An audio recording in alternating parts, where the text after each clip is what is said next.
I was an actor for 10 years, Vinca. Oh, I did not know that. And when I said before that Tom Cruise and I are like this, I was half kidding. Actually, my first role in a film was with Tom Cruise. Well, that's very cool. That's very cool. And so that brings us to another point of building your team. So Lee, right from the beginning, is someone that's been in the industry for a really long time and in different capacities, and that gives him access. And access, there's two components of it. There's three components of a team. Money, can the person write a check? Access, can the person get to people that will get our movie made and distributed? Those are like the two big factors. And the third one, which I'm putting third very intentionally, are people with skills. Do we want people that can do their job? Well, of course we do. But that's the third most important thing, sadly, in the film business, because access and money is what gets the movie made at the end of the day. That's very true. All right, going back to casting a little bit for a second. So all right, Vinca, off the top of your head, who would you love to see play Catherine? Oh my God, this is a tough one. I know. Oh my God.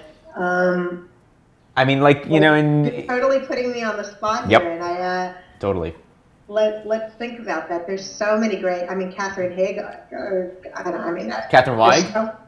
I was gonna say now. I strike that. I mean, there's so many actresses out there that could do it. From Jennifer Aniston at the top, at the. So do you think she's a little old for this role? She's a little. Like old. We want like a 32-year-old. Let's talk about that though. When you make a script, you have to be adaptable for cast. Yeah. Okay? So is she a little old? Well, she's still getting cast. She's still in romantic comedies, and she's probably at the top or the end of that part of her career.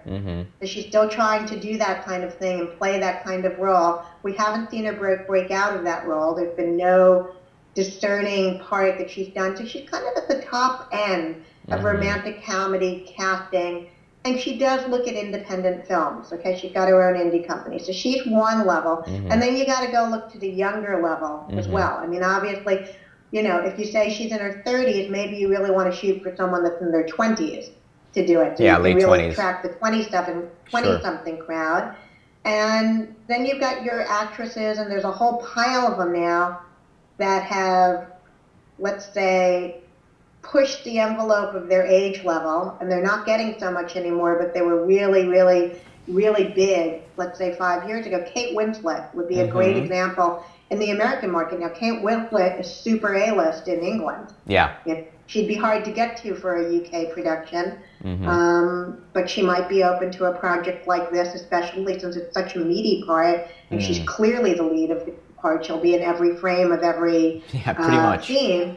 It's going to be a lot to carry for the Catherine role. Then you also know that she can portray romantic, she can portray sexy, she can portray beauty, but she can also portray real. Yeah. And that's really important. And she can play American, so you can give her the American accent still, and she can do that.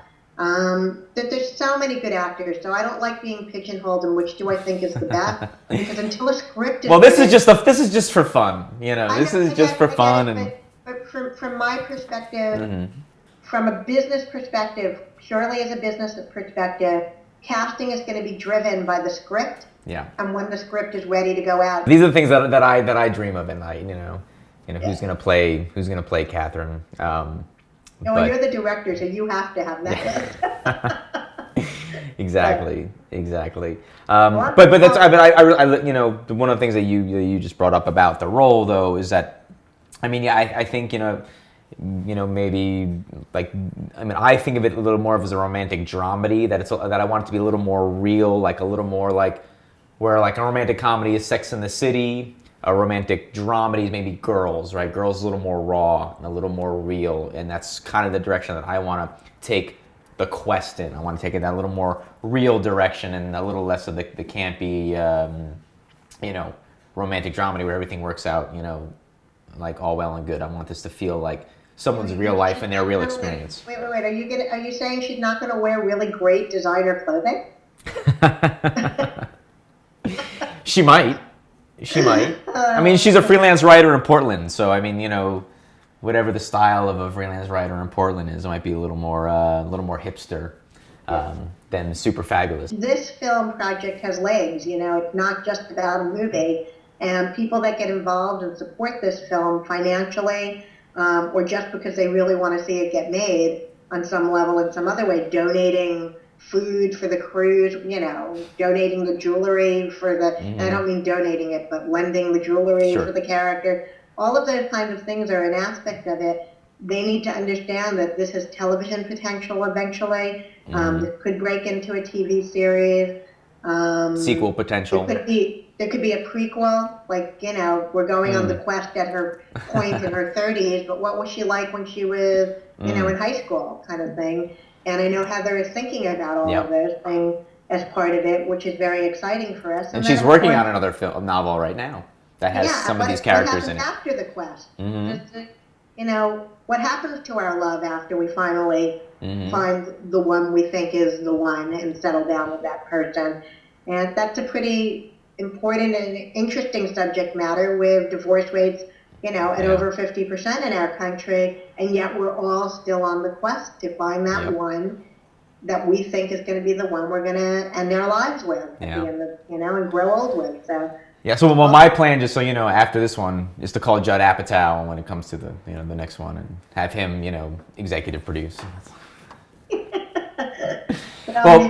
Maybe you'll be in a position at that point to do that. Yes. And you won't need Judd Apatow because he's great. That's just the thing. Like, as much as I love my craft and developing my craft. Like, I want to work with. There's so many people out there that I want to work with. And that's and there's a lot of in the film business, a lot of ego, a lot of covering your ass, and a lot of trying to keep other people down because there's fear of someone else being better than you or going to take the spotlight from you. And as a collaborator, like I really want to embrace that throughout my career. You make a very good point as well, because every film independently that's made from a filmmaker, and all the clients that I work with and all the clients that I try to work with, I want to see that they are evolving their career, that they're not a one-off filmmaker, that they, on an independent level, as an entertainment lawyer, my dream, you have your dream of working with all these people, my dream is watching my handful of clients grow to be the only people that I work with, where I'm, really able to be so super selective, uber selective. And what I look for in a client, and Lee, you've certainly demonstrated this over the years just by being a regular client with something come up every couple of years, is that you're in the business and that you want to expand what you're doing, and that you're looking to work on bigger and bigger projects and expand the level of people that you can work with over time, and I find that incredibly important to a career in the first place, and financiers should always be asking those questions. No matter how much they like a project, if they're working with people that are just in it to make the one project, that's probably not a project that's going to meet with a whole lot of success.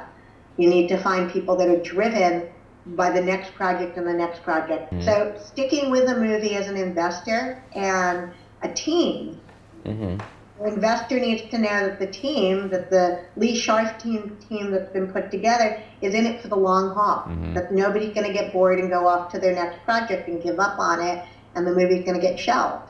And this is really, really important when you're looking to invest in a film, is to look at that team and know what their commitment level is. Are they in it just to get the upfront money, get the movie made, and then not worry so much? Or are they in it to further their careers because that's what's going to keep them on? That's very important, is the commitment.